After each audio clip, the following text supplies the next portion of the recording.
Hi. Hello, everyone.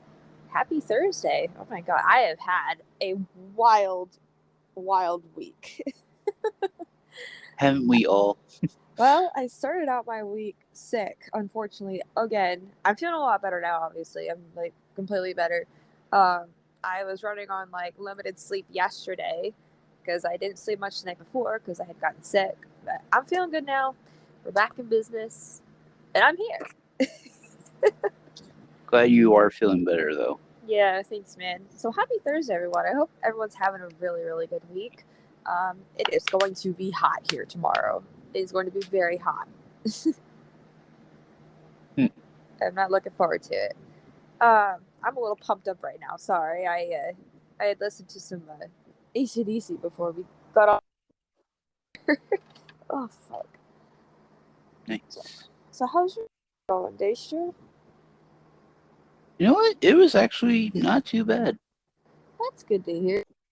Also, it looks like I got some freaking razor burn on my legs. You know what I mean? Like when you shave your legs and shit, you get these bumps and whatnot.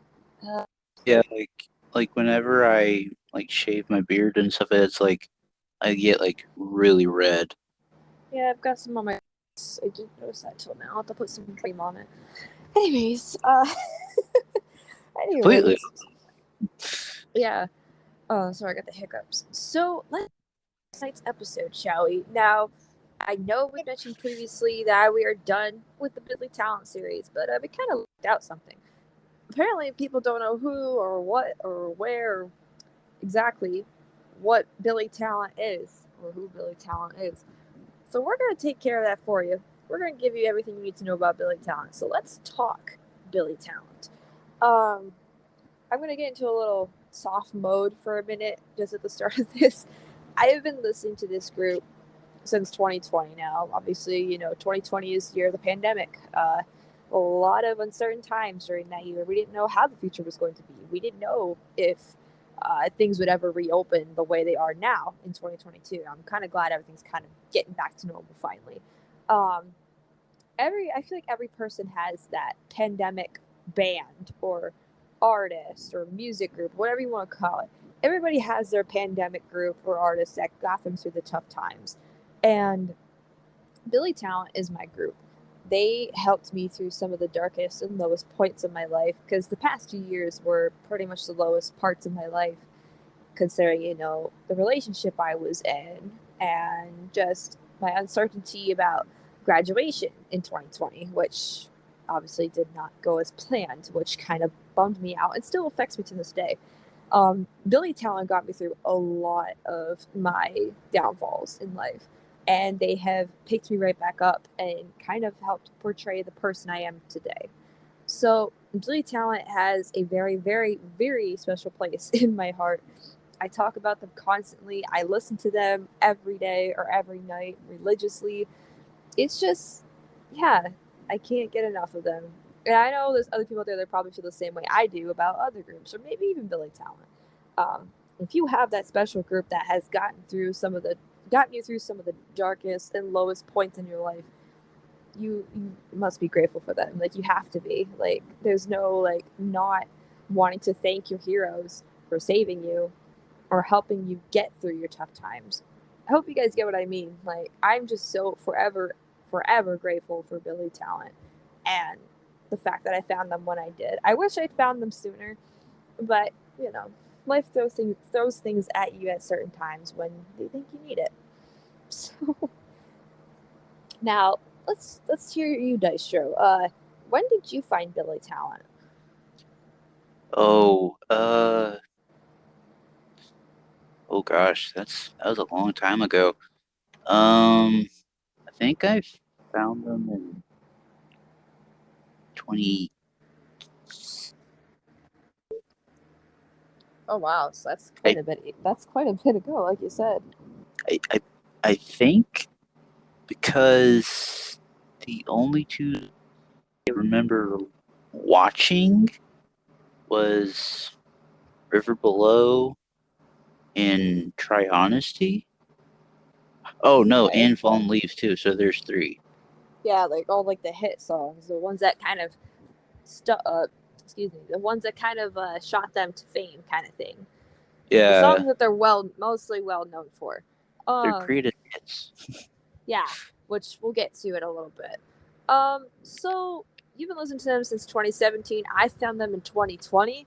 I just had randomly heard "I Beg to Differ," which is from their new album, by the way, on the radio because they just released it at the time. What a perfect time to release it in 2020 during the pandemic. "I Beg to Differ," This Will Get Better. I heard it on the radio one day. I'm like, huh, I wonder who this group is. And then the next day, I heard "Stand Up and Run," and I was like, oh shit, I've heard this song before. And I looked up the artist. It was a group named Billy Talent. I'm like, huh, the name kind of rings a bell, but I couldn't put my finger on it. But I heard this song "Stand Up and Run." I'm like, okay, I've heard this song somewhere in my childhood because my parents have always listened to rock stations on FM radio, like Shome, which is a Montreal station. Um, and that's where they play a lot of the Billy Talent. And I heard "Stand Up and Run." I'm like, okay, yeah, I've heard this.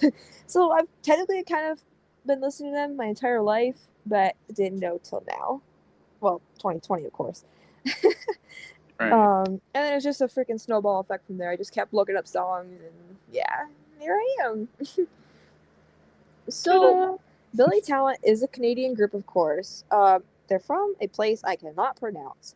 It's a little place in Ontario. I'm gonna spell it out. It's Missississauga, Ontario. They formed in that part of Ontario way back in 1993, but they were not known as Billy Talent yet. They were under another name known as Pez, which I'll get into why they changed the name later. They had released an album known as Watouche in 1999, of course, while under the name Pez. Some of the songs I could think of is like Mother's Native Instrument and Nita. Like, those are like the two songs that I can come up with in my head right off the bat from that album that stand out to me.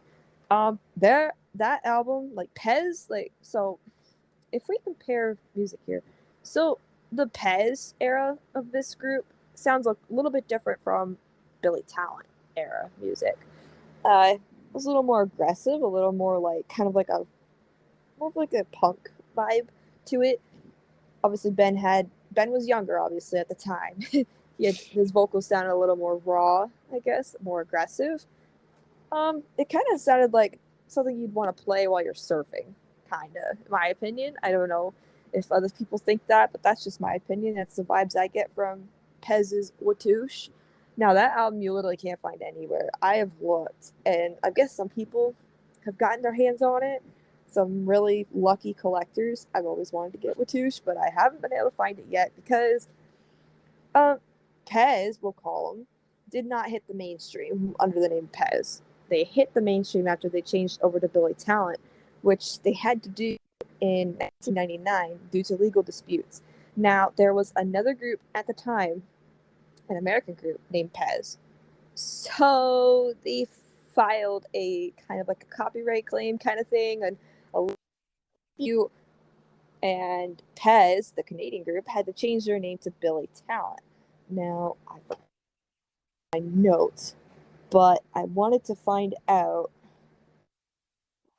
Ben or whoever chose the name switched the name to Billy Talent. Um, Let me see here. We do this live, by the way. Yes, I'm actually gonna look this up. I actually meant to write it down, but I was just so into what I was doing. Inspired by the guitarist Billy Talent from the novel Hardcore Logo. Inspired by, I guess. But that Billy Talent in the novel was spelled with two L's for talent and not one. So that's kind of cool. I didn't know that. So, like I said, you learn something new every day on this freaking show. Um, so yeah, as of 1999, they switched the name to Billy Talent after the legal dispute with the American group named Pez. And unfortunately, you can't find any of Watouche, the album, on Spotify, which really fucking sucks. But you can find it on YouTube. I have found it. Someone uploaded the whole album in high definition audio, so it's pretty cool. If you guys want to check it out, just type in Pez Watouche, and the whole album should pop up. Really cool if you're interested in hearing like stuff from the pre Billy Talent era. So after 1999, I believe Ben Kowalowitz, the lead singer, had attempted to get them signed with a record label. I'm gonna have to look this up too because I actually forgot to write this shit down. I think I think it could either be Atlantic Records. I think. Oh, it's right here. During this time, it says Kowalowitz had ran into Jen Hurst, who worked at 1021 The Edge, which is a radio station in Toronto at the time. Oh, that's cool. Um, the person had seen the band perform as the group Pez back in the day. Um, said person was later hired by Warner Music Canada to work. And then before they recorded demos, a local manager had called Atlantic Records. So they did end up signing with Atlantic Records in 2002, and in the fall of 2003, they released their debut album as Billy Talent, of course, Billy Talent 1, which is literally the album that put them on the map, in my opinion, from the get-go. Freaking Try Honesty, I could go off. Like, that whole album is full of hits. Try Honesty, River Below, Nothing to Lose, which is a song about, well, I probably shouldn't mention the video because I didn't put a trigger warning. If you want to find out what that song is about, just go Google it because I didn't put a trigger warning at this video. I wasn't thinking about it. Yeah, The X is also a good one. I love that song live. I watched a live performance from like way back when they released Billy Talent 1, and they did a performance of The X live. I freaking love it. Oh man, they played sold out shows in Canada and the United States, and even had success in Europe from 03 to 04. Um, they also went to Warp Tour, I believe. They had done Warp Tour for a little bit. And apparently the song This Is How It Goes from Billy Talent 1 discusses, it's actually about Aaron, who is the drummer, Aaron's fight with multiple sclerosis, which he's had been diagnosed with since 1999. It can cause numbness of the limbs, paralysis, loss of vision, to the point where you can't play drums. Now, I'm gonna go back to that later on because it does play a little bit of importance to what I'm going to talk about. So yeah, they toured after they released Billy Talent 1. They were playing sold out shows. They received a Juno Award. Um, they actually won 2 Junos that year: Best Album of the Year and Best Band of the Year, which that's fucking cool. Billy Talent 1 went on to be a certified 3-time platinum in Canada. That's pretty fucking dope. Yeah, not a lot of bands can do that though. I mean, it's like they gotta be very, very, very popular to get multi-platinum. Yeah. So fast forward to that time period, we hit 2005. Oh, excuse me, I have the hiccups. We get to 2005. Billy Talent started recording their second studio album, which was mainly recorded in Vancouver, British Columbia. It hit the shelves June 27th, 2006. Oh, we just passed that. Holy crap. Why didn't nobody tell me this? It landed at number 1 in the Canadian charts at its debut week, which is fucking amazing. So by the end of that week, it was already hitting number 1 in Canada. And it also enjoyed a lot of success in Germany. Now, this is where Germany come into play with the Billy Talent fandom. Like, they're really popular in Germany as of modern day music, which is fucking amazing. Which I will get to that later on because there is more to talk about. It debuted at number 1, which another number 1 album right from the get go. Let's see. It says here that they certified 2-time platinum in Canada. That is fucking amazing. This success did not duplicate itself in the US, which kind of fucking sucks because I live in New York, Dystro lives in Florida. I'm sure there's other Billy Talent fans in the United States. It sucks they didn't get the popularity that they should have got in America. I don't know what happened. Us Americans just be like, no, we're not into that. Like, no, Germany can have them. I don't fucking know. I really wish they got the popularity they did get in Canada and Germany, but over here. Like, I totally wish. I feel like I'm a rare freaking fan in New York State who likes Billy Talent. Like, I don't know anybody else in my state that likes Billy Talent, like, at all. And it sucks. Because, like, Oh. You get what I mean? It's like getting frustrated. Yeah. It's like I just want to talk about Billy Talent with somebody from New York State, but like nobody in New York State I know likes them. It's just like, oh man, makes me want to move to Canada. Oh man. But yeah, they did not achieve the popularity in the US, which again does fucking suck. But they did achieve a lot of success in Canada and Europe and stuff like that. So that's pretty good. Um oh excuse me. Obviously they went and toured for that album. They toured for quite a while.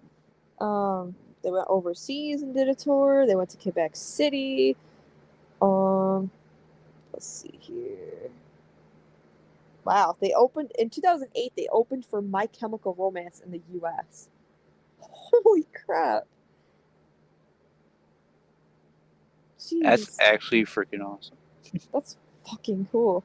Red Flag was also featured in a variety of games, video games, such as NHL 06. Damn, that's pretty Oh fucking yeah, cool. I remember playing that game. My cousin's probably played it because he likes hockey, but I don't freaking know. So we're fast forwarding to 2008 to 2011, Billy Talent 3. They started working on that. They released that September 15th. I'm going to assume in 08. Let's see. They entered the studio in November of 08 to really start to focus on the album. During the summer of 09, they toured North America with Rise Against and Rancid. They also played a variety of festivals. Oh, excuse me. Billy Talent 3 was released July 10th, 2009. So, again, another summer album. Now, people are probably going to shun me for this. No, I haven't given Billy Talent 3 a chance. I haven't listened to it. It's the one album I have not listened to in full. I've tried to listen to it in full. I couldn't. Um, it's actually my least favorite album that they've released. It's just not for me. I do like some songs on it though. Like some of my favorite songs of all time are on that album, like Sudden Movements and Turn Your Back. But it's just not for me. Maybe I'm just being stupid. I need to probably give it another chance and actually listen to it in full and be focused, maybe. But yeah, it's just not one of my favorites the first time around. But again, I couldn't listen to the full album. I couldn't. Ugh. So they kicked off their European tour in 09. I got the fucking hiccups. Jesus Christ. Damn. It's just They played the Reading in Leeds Festival, which is a huge festival. Paramore's played there in August of 2010. They played with alongside groups such as Blink-182, Paramore, Weezer, Arcade Fire. Oh, Arcade Fire, nice. Green Day and Guns N' Roses. Oh, mama. Guns N' Roses was probably the headliner for that. Yeah, that and like maybe Green Day, because Green Day was really hitting the big time at that period too. Oh man. And then after the last performance on the Billy Talent 3 tour, it was announced by Ben that the band was going to take a break before working on their next album.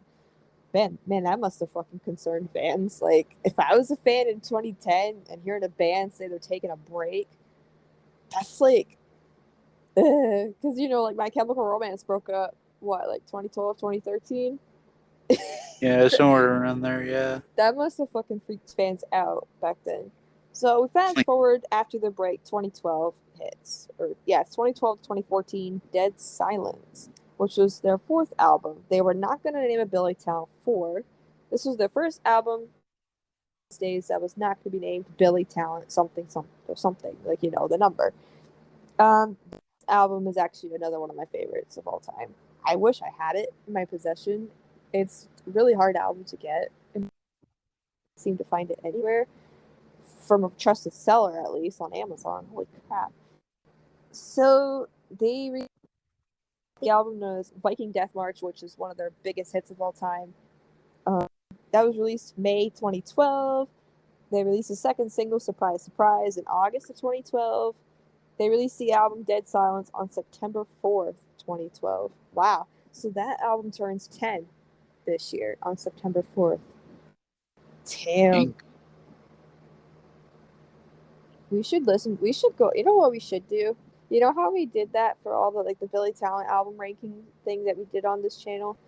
We should Yeah. just go back for the fucking hell of it and just like pick one album each, like, you know, once a week, and just listen to it in full. Like pick one day out of each week, like, you know, like pick one day per week or whatever.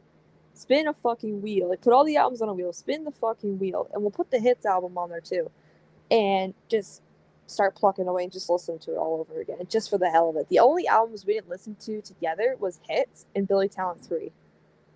Yeah, Watch cause Billy Talent 3 be the one that actually comes up first.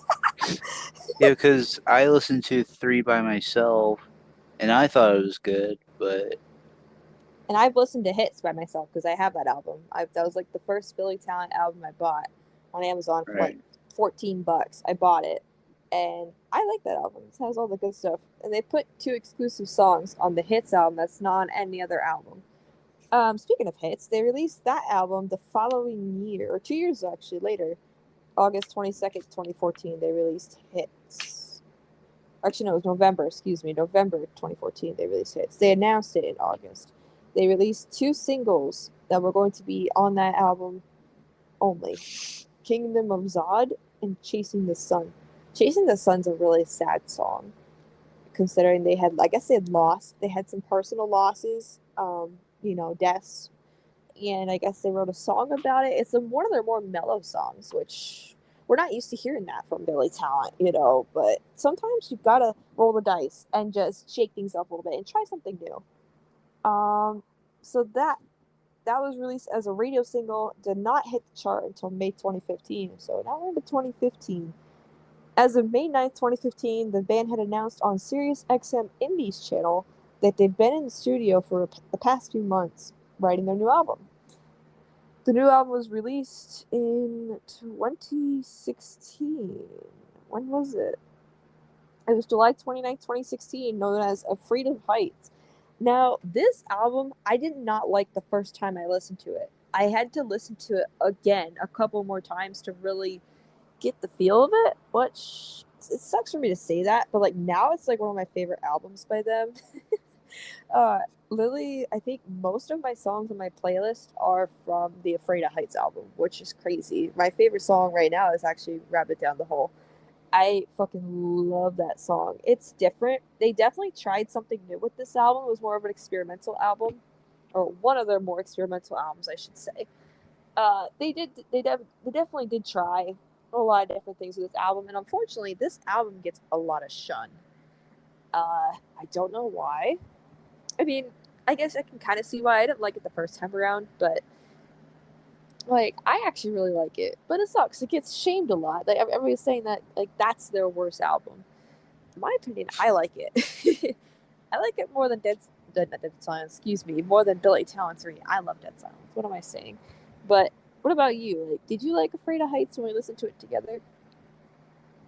Yeah, I thought it was alright. I mean, it's not like the best album in the world. I mean, there's one and two for that, but it's just like it's it's up there.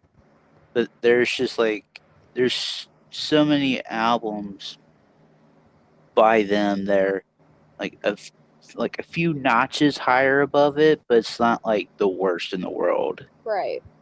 It's just it's like it has good songs on it, but it's just like you've listened to it like I don't know like a few times by now, and you can recite every lyric on every song Pretty fucking by much. by heart and stuff. So it's like I mean like I had to listen to a Good Charlotte CD like just the other day, and I hadn't given it a chance at all uh way before because like I only listened to like two songs from it, and then I just didn't care for the rest of it, and then went back the other day and listened to the whole thing, and it's like now I have the whole album on my Spotify.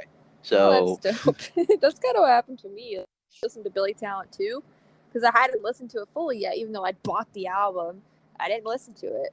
But when we listened to Billy Talent 2, I found Covered in Cowardice and Pins and Needles. I'm like, okay, and Worker Bees. Like, I hadn't heard these songs yet. It was like my first time hearing them. I actually liked them. So But again, I think I'm going to give Billy Talent 3 another chance. But there is something I just left out. So remember how I had said Aaron had MS? Now, in 20...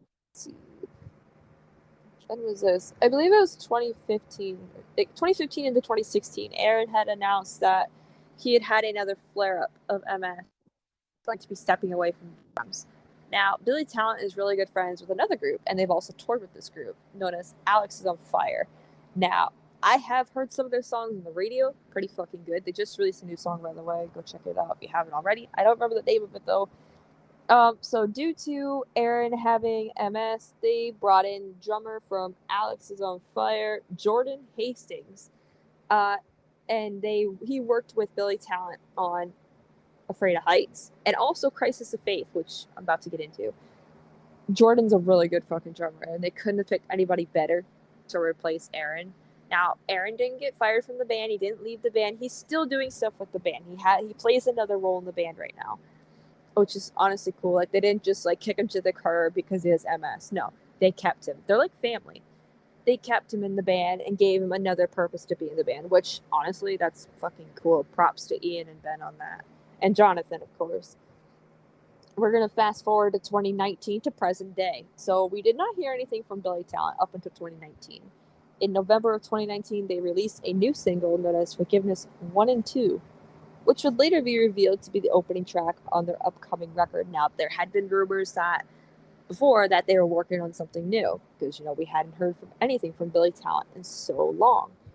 Now, the start of 2020 hits. They released Reckless Paradise, hence why we're called Reckless Paradise Podcast. Right. Because, so, I think I mentioned this before. Reckless Paradise is one of my favorite songs by Billy Talent, especially off the new album. And I feel like it just suited us really good with this podcast, because Reckless Paradise, the song, basically talks about uncertainty in the world today. It's just a really powerful song with a powerful message, and I feel like that could kind of match us for the podcast, because we're always spreading positive vibes here on the podcast. You know how we are. You know how we roll here. The single hit #1 in Canada on February 22nd of 2020. Wow, I didn't know that either. I remember hearing the song on the radio too when it came out, but I didn't know who it was. And then April 3rd, 2020. Wow, of course, after March, we were in the pandemic. Everything was shutting down. We didn't know what was going to happen. Perfect time to release I Beg to Differ on April 3rd of 2020. This was not originally intended to be a single. The band released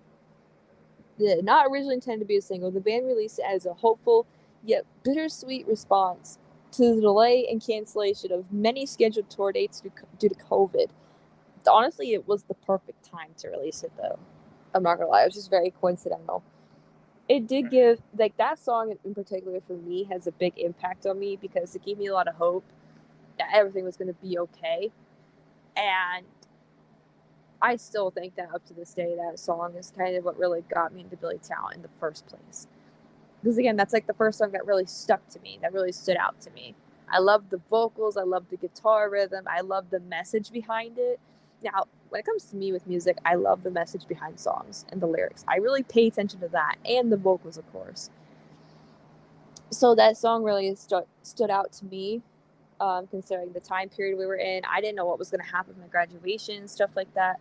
So it really gave me a lot of hope. And I still listen to that song, when I'm feeling a little bit down. And I remind myself that there's nothing you can't go through. There's nothing you can't get past. And you just need to remember that everything will get better. Right. The band had also posted a list of crisis hotlines for fans in need of moral support, using the song as a motive. The song peaked #1 in Canada. Excuse me, I'm tired. This song didn't peak at #1 in Canada until October 3rd of that year. Literally, what? May, June, July, August. 6 months after the song was released. That's crazy. Damn. Almost a year later, so we're jumping into 2021, which that year sucked. After being mostly inactive on social media, the band released a new single, End of Me, featuring Weezer vocalist Rivers Cuomo. I fucking love that song. That is literally my favorite song ever by Billy Talent. I'm not just being stupid or sarcastic. That is my favorite song. Um, yeah, they released it on September 10th. I remember the announcement they made on social media. They did it on TikTok. That's where I found out. And they started posting clues and clips and stuff. And they had like a sign on their door, and it had like, like some of the letters like crossed out or whatever to spell Rivers Cuomo, and people had to guess who it was that they were going to put on the single. And they posted like teaser clips of the song and the release date, and I think it was like album art. I think for the song, it was like I think it was like a bottle of booze and a cigarette pack, like walking together or something. I can't remember, but man, I was pumped. I don't know either show like that day. I was fucking pumped for that to keep come out. Oh yeah, because like I was just like, all right, well, she's gonna be like this for the next 2-3 hours, so 2 or 3 weeks. yeah, 2-3 weeks, almost a whole month later. So shortly after the release of End of Me, they had also announced their new 6th studio album titled Crisis of Faith. They released the album release date, which was January 21st, 2022, and they released the album art, the cover of the album, which fucking badass. I can tell you right now, Billy Talent has had some really, really great album art, especially for like Dead Silence. Like I think Dead Silence is like it tops the cake right there. Um, I don't know, like remember it has the shark on the album cover? Yeah. Fucking amazing. I've always wanted to draw out one of the album covers just for fun. Anyways, so album dropped, like I said, January 21st, 2022. They also announced that they'd be touring in Canada with the groups Rise Against and PUP in February and April of 2022. I'm pissed. I could have went to one of the concerts in Montreal. They played in Montreal in April, like the start of April. I'm freaking pissed. They were giving away tickets on Showm, and obviously I can't enter because I don't live in Canada. You have to be a resident of Quebec, which I'm not. So I'm still sad about that, but one day I'll see them live. So End of Me reached number 1 on the Canadian rock chart in November of 2021 after they had released End of Me about 2 months later. So that's pretty good. Making every promotional single for Crisis of Faith a number 1 hit.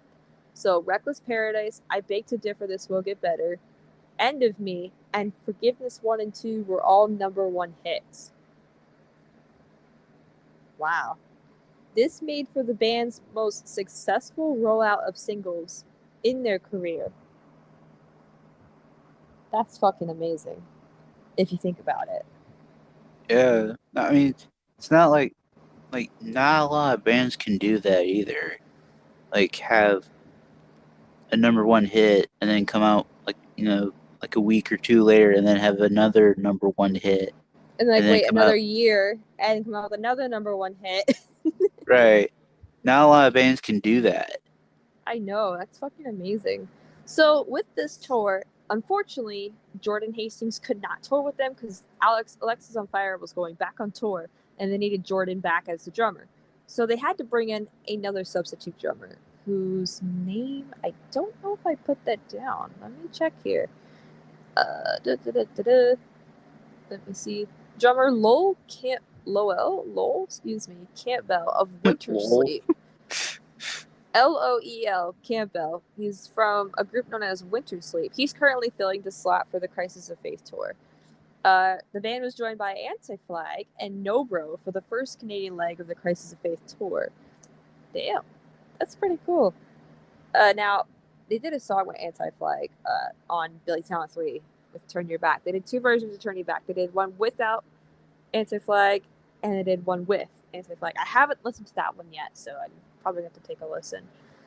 So now that I've kind of walked everybody through what this group's all about, let's talk about their awards, their recognition. They have won 10 Much Music Video Awards, 7 Juno Awards.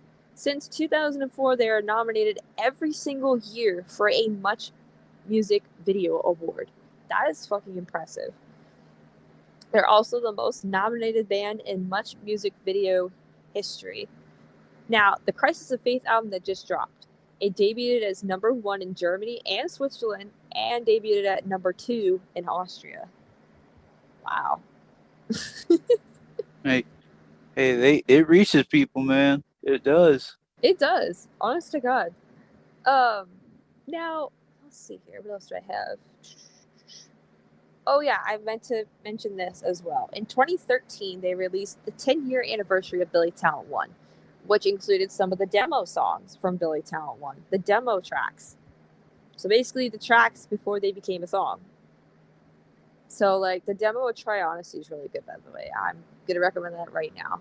That is fucking amazing. I love it. So, from 1995 to 2016, they are the 27th best-selling Canadian artist in Canada and are also among the top 10 best-selling Canadian bands of all time. Holy fuck. It gets keep getting better and better. It literally does so. So, I think you guys have already heard me mention some of the hits, me and Dystro, because he mentioned Fallen Leaves and Try Honesty and all that stuff.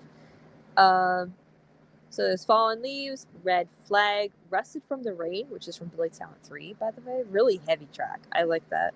Try Honesty, obviously, Viking Death March from Dead Silence, River Below, Afraid of Heights, obviously the title track, Afraid of Heights, The Wolf from Crisis of Faith. Now that song I could really get into.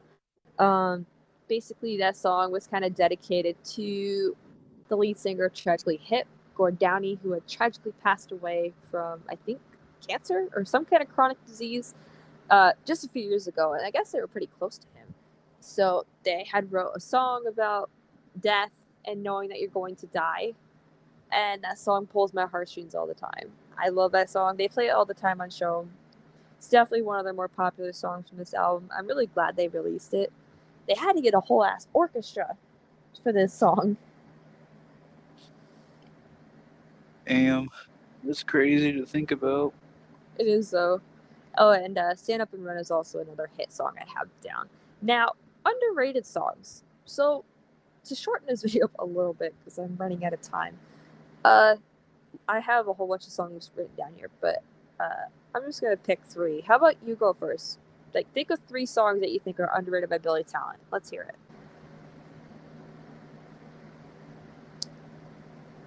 One underrated song that I think of is This Suffering from BT2, I believe. Yeah, Billy Talent too. Oh my god, jeez, I forgot to put that on my fucking list. Yeah, that was a good one because I remember that song from like not a music video, but from like a wrestling like highlights video, I believe. Wait, hold up. They put that in a wrestling highlight video? I think I can't remember. I believe it was like it was in a video that I saw. And I think it was a wrestling highlights video, but I can't remember for sure. Okay. I can't remember, but it's alright. But This Suffering's a good one.